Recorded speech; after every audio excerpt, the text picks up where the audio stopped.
was a lesson in history on one of Burlington's most unique buildings last week in the Murray Kelly Room of the Human Resources Center as the Burlington Historical Society hosted local history buff Robert Fahey, creator of the website Burlington Retro. Robert was there to talk about the Kent Cottage off of Middlesex Turnpike, a structure that starkly stands out from the neighboring area of office parks and other businesses. In fact, its uniqueness is what drew him to the project of researching the cottage in the first place. When you drive by Kent Cottage, you can't help but be curious about it. It's such an odd duck. It's in a strange location. It doesn't fit the surroundings. It looks like it came from a different era, which it did, and it came from a whole different world. And so it naturally gets the question marks going, and you really want to find out, what is that thing? How did it get there? Did anyone live in it? What's the story? It always hits you. What is the story behind that place? Robert said researching the Kent Cottage fits perfectly with the mission of his website. So I decided that when I made a history website about Burlington, that I would try to shed the most light on the murkiest places in town that people know the least about. And that one was on the top of the list. So right away I started to hammer away at that particular house. And luckily I found a really good supply of photos because it was a photographic family. They had money, they had technology in the early days, they took a lot of photos and they saved them. And the James McGregor Burns, the writer who came from that town, was very responsible and saved those photos and stuck them in Williams College.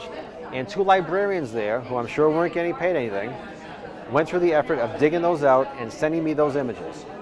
And I was able to use technology like Facebook to get all the details filled in, the story behind the photos and more photos. And so I'm very proud that I was able to shine a bright light on the darkest little corner of town. Fahey also brought in a couple of very special guests to talk to the audience. Olette Islin, whose family lived in the cottage when she was a child and is the oldest living person who ever lived there, and her cousin, Deborah Burns, who spent a lot of time at the cottage as a child.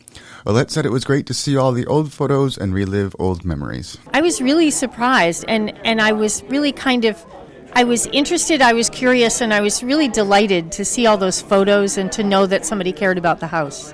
Deborah added it was good to see the photos, but difficult to see the current condition of the cottage. It's kind of really like time travel because you're seeing the place through several layers, and one is remembering scenes from childhood and playing and running around and going on the pond in the little boat and playing with the dog, and then seeing this kind of dreary gray house and yet still so sturdy.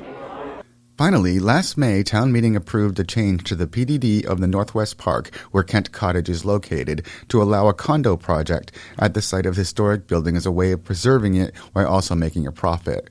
The original facade of the building will be kept, and 2 units built in a renovated inside, and 8 other units will be built next to the existing cottage.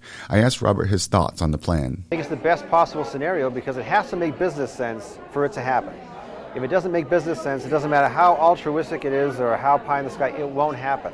So if they have figured out a way to make that work financially and the town has blessed it because it preserves the house, then I say do it. We'll have Robert Fahey's full talk up shortly. In the meantime, from the Human Services Building, I'm B News Director Rich Hosford.